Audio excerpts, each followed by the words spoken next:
Welcome back, Raider Nation and my champions, and in this video we're going to be wrapping up our draft review series covering our last 3 picks in rounds 4 through 7, as well as making an announcement regarding next week's live stream.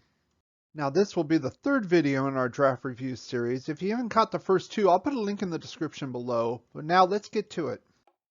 And the first player we're going to go over is Tybee Gillespie, free safety from University of Missouri, who we selected with the 143rd overall pick. Now there's an old saying that everybody has a type. Well, I think the Raiders have a type when it comes to safeties. Hard hitters, physical type guys, and Gillespie is no exception here. I kind of think of him as kind of like a Jonathan Abram with pass coverage skills, more of a post safety, but he has that grit, that attitude, and he's very explosive to the ball, kind of like a heat-seeking missile, especially when he diagnoses plays like outside runs, screen plays, things of that nature. He gets right on you and nails you, hits you real hard. That said, I say he hits more than he tackles. I think he needs to work on wrapping up a little bit more. And sometimes he kind of gets a little overpowered, especially if they try something inside the box. I think he's a little light, needs to put on a little bit more weight, a little bit more strength. As far as his standing, we've already released Jeff Heath, so he's basically the backup to Merrick here at the free safety position.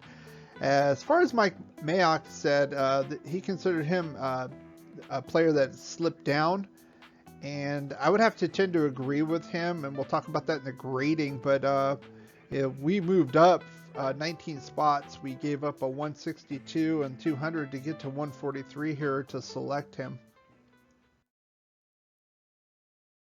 As far as grading goes, I am a little concerned at the player level because I'm not sure if he's going to be able to do the similar types of things that he did in Missouri at the NFL level. Especially I already noted my concerns about him being a little light and needing to get stronger. So I think once he does that, I would raise his grade here.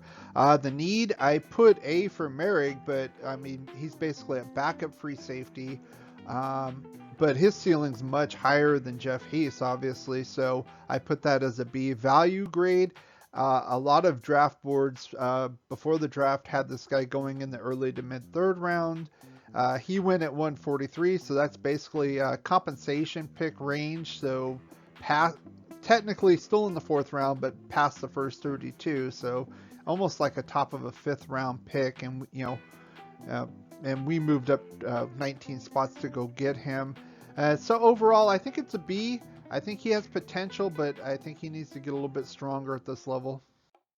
Next up is Nate Hobbs, cornerback, University of Illinois, who we took in the 5th round, 167th overall. Very similar type of player, fast, athletic, physical, hitter type of player. Does play with a chip on his shoulder. Both on and off the field. He's had to have some adversity growing up with the loss of his father early on in his life, and he has that kind of underdog mentality. And personally, it translates to his game. You can see it on the field as well. He is versatile. He can line up outside for you and inside in the slot, so that's a plus for us. And like I said, he's a hitter, but he's also a tackler. I think he's a better tackler than Gillespie. Obviously, he's a corner. He's got better coverage skills as well.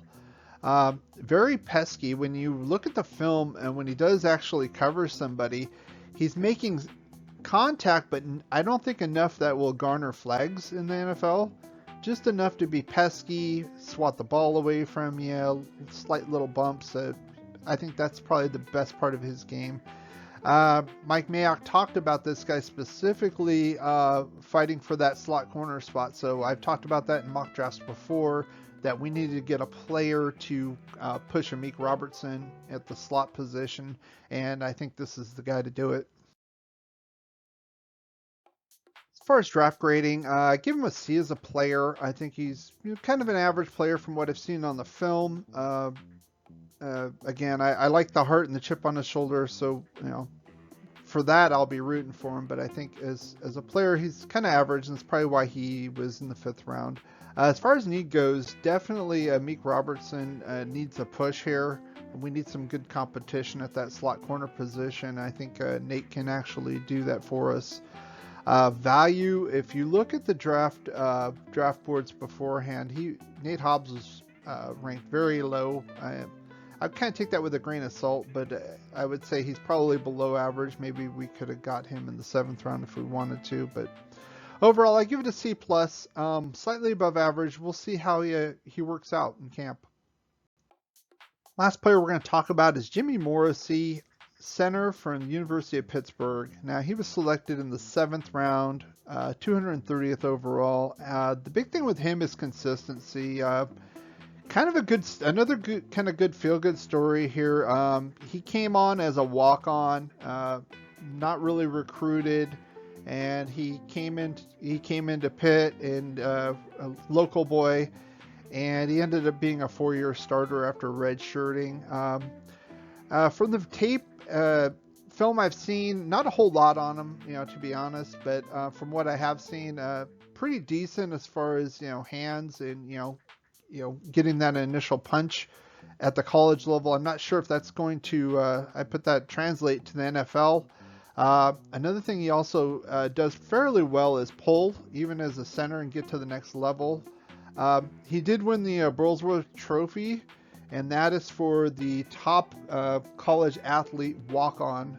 And another player had won that on our roster, and that is Hunter Renfro. So I think that probably perked up the ears of our staff as well. As far as Mike Mayock, he called him an overachiever, a leader, and I would have to agree with that assessment on that. As far as grading here goes, I gave him a C- as a player. I think that, like I said, I think he has more attractive than his play is his attributes of being a leader. And I think maybe that's something that the staff and Tom Cable saw as possible project. Again, this is in the 7th round, so you're looking for kind of backup, maybe reserve type players if you can kind of get a diamond in the rough. The need for center, not so much. If we could maybe convert him to a guard, give him a little bigger. The value is probably a lot of draft boards had him at the 7th round or undrafted, so I'd say that's probably an average value. So overall, I kind of give it a C-. Again, I would say this is probably a project for Tom Cable. Again, it's the 7th round, so again, I trust Tom Cable in his assessment for offensive linemen, so we'll see how he goes at the next level.